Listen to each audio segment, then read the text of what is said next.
আল্লাহর কোরআনের আয়াতের কসম করা যাবে কিনা এই প্রশ্নের উত্তর একটু ভালো করে শুনতে হবে। আল্লাহর কোরআনে করিম, যদি কোরআনে করিমের কসম মানে কোরআন আল্লাহর বাণী এই হিসাবে এই নিয়তে কসম করেন, তাহলে আল্লাহর কোরআন মখলুক নয় বরং আল্লাহর গুণ।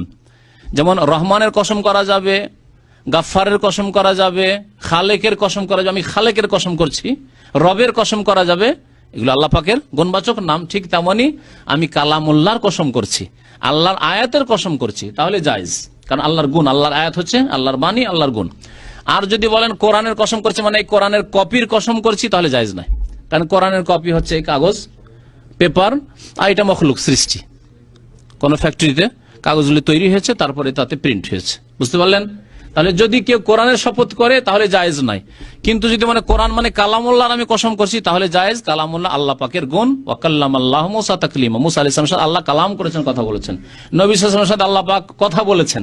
শুধু আল্লাহ পাকের কালাম, আল্লাহ পাকের গুণ, আল্লাহ পাকের নামের যেমন কসম করা যাবে, তেমনি গুণের কসম করা যাবে।